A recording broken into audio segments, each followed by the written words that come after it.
So today I'm going to show you how to do a quadrant style backing. This is my quilt top from my Framed Pinwheels Quilt Along. Framed Pinwheels is a pattern by Missouri Star Quilt Company, my favorite pattern by Missouri Star Quilt Company.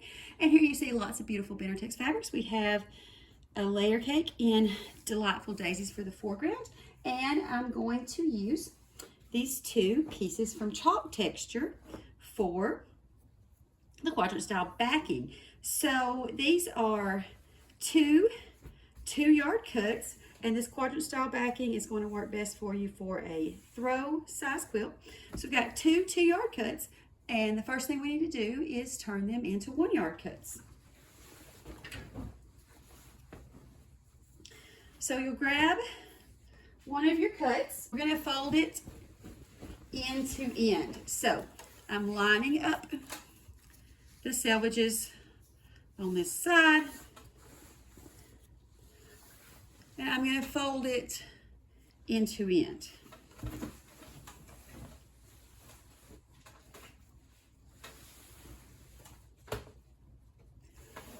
So once you have that folded end to end, and see I've got selvages lined up this side and the selvages lined up on the other side, we're going to go ahead and turn this into two 1-yard cuts.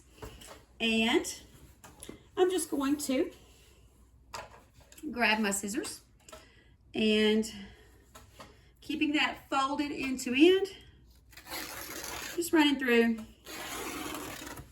and cutting it apart into two pieces. I'm going to do that the same thing with the yellow piece, and then I'm going to starch both pieces, and I'll meet you back here.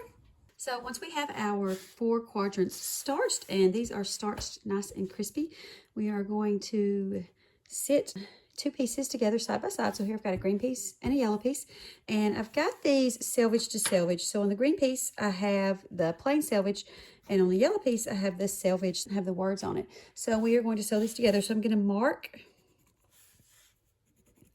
the sides that we're going to sew together, and I'm making that mark in the selvage. This is going to get cut off, so it doesn't matter what kind of marker you use. And then once we get those marked, we can trim off those selvages.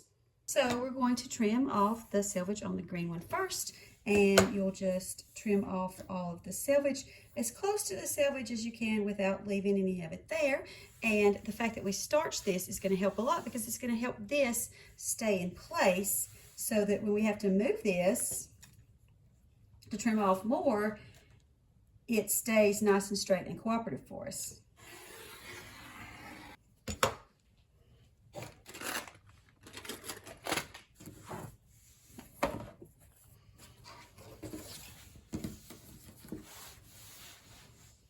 And if you need to put like a weight to keep it on your table, that's fine. So I'm just lining this ruler up with the part that's already been trimmed, the part that's already nice and square. And I can do that because my starch is helping that cooperate.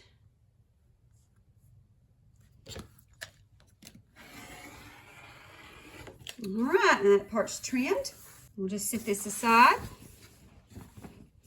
We're going to get our yellow piece, and we are going to do the same thing with the yellow piece, trimming off that side of the selvage that we marked. You can see my little maroon marks right here. So for this yellow piece, we're trimming off the side of the selvage with the words. So you just do that same thing you just did, trimming off that selvage, and because you starched it nicely, it should help it stay nice and straight and cooperative for you. So once you have both sides trimmed, you're going to pin or clip them together, lining up the 2 sides that you just made a straight line with. The lengths may not match up, and that's okay. For now, we'll fix that in a later step. And then you will go to your sewing machine, and you're going to sew a 1/2 inch seam allowance along this part where you line those 2 straight edges. So now we have our pieces from the top half of our quadrant style backing lined up and sewn with a 1/2 inch seam allowance. And once we have that finished, we're going to do the same thing with the bottom half. So you'll line these up like you did before. I've got this side with the plain selvage and this side with the selvage with the words on them. I'm going to mark those within the selvage. That's the sides I'm going to cut off. Last time I had green on the left, yellow on the right, and this time I have it opposite. Yellow on the left, green on the right. Make that bottom piece of our quadrant style backing. So for this one, I'm going to show you sort of an alternate method for trimming that selvage. Same result, just do it a little bit differently. It's up to you what you want to do. So you see here, I have this yellow piece folded to where folding it end to end and lining this selvage up as much as I can. If you need to place some sort of weight to hold that on your table, you can do that. I'm just using this candle here, but let's get that lined up. And so now that that's lined up, you can see here, I have my little pink mark that I made, and I'm gonna pull the camera down here so you can see what I'm doing next. So what I'm gonna do here is I'm gonna take my ruler and I'm going to line one of the lines of my ruler up with this bottom part that's sort of folded. And you're just gonna get close to that selvage without actually leaving any of that selvage on, just like we did before. And if I line it up nicely with that fold, that should give me a straight edge once I'm done. So this gives you a little less length that you have to work with. You can see here that my 24-inch ruler fits on that. So it's up to you which way you want to do that. I'm going to go ahead and trim the green one, and then we'll get this bottom half made. The only thing to think about here is know that you will have a little bit of a crease in that part right there. If you did starch that heavily like I did, and you may want to iron that crease out before you start quilting your quilt. Okay, so now that I have both my top half and bottom half sewn together with a 1/4 inch seam allowance, I am just laying them out here so that you see we have green opposite green, yellow opposite yellow for our quadrant style backing. And while these do look even, these are not the nice edge. This was just where I cut those when I separated those into 1 yard pieces. So I'm just going to mark the sides that I need to trim off. And we're just going to make these little pink marks just kind of close to the side I need to trim off, just so that I'll remember. And this will get trimmed off so you won't see it. Doesn't really matter what color you use. So that way I know which sides I'm going to trim off. And the way that you can trim those nicely is we're going to fold this over so that you see that seam right here. So I've got this folded on the seam, and you'll lay this out nice and neatly before you start cutting. Mine's not nice and neat right now, but I just want to show you what we're going to do. And you see my little pink marks and my little pink marks on this side.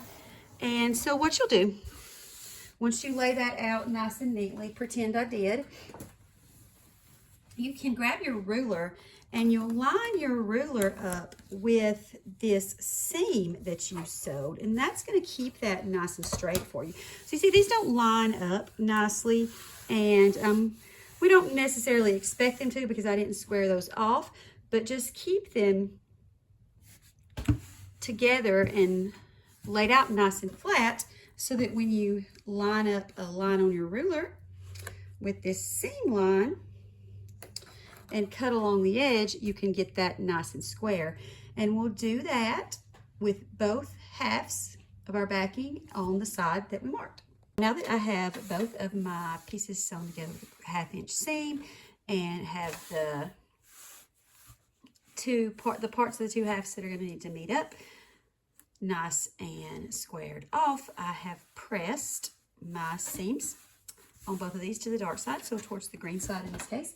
And what I'm going to do now is start pinning these together. So I'm going to pin, first thing I'm going to pin is I'm going to nest this seam in the middle and lining these edges up, nest that seam, pin that in place. And then I'm going to get a clip or pin, whatever I have, and pin a few inches to the left of that. And then we'll start pinning or clipping on the other side, and we'll just go down the whole length of that seam that we're about to sew. And once we get all of that clipped, we'll go to our sewing machine and we'll start sewing about where this clip is, a few inches before this seam. Sew over this seam and then go all the way down to the other edge. And that is going to secure this place where the four corners meet up so that you have a nice matchup with those corners there. So now that I have this seam sewn, starting a few inches to the left of my place where they need to match up, all the way down to the end, we will go back to our sewing machine and we're going to flop this in the other direction. So turn this basically upside down. So once you have this turned over upside down, we'll finish sewing all the way out to the end. I like to start a few stitches over to the left, just a little redundancy so that doesn't come unraveled. And by doing it that way, you don't have to worry about your fabric shifting and making it so that this seam can't line up. And now it's all done. You can see how nicely this seam matches up. I'm going to press this cross-section seam right here open, and I'll be honest, for me, I am not going to worry about squaring the outside edges of my backing because I'm just going to base this and quilt it myself. Now, if you are going to send this off to a long armer, first I would make sure they're okay with you piecing your backing like this.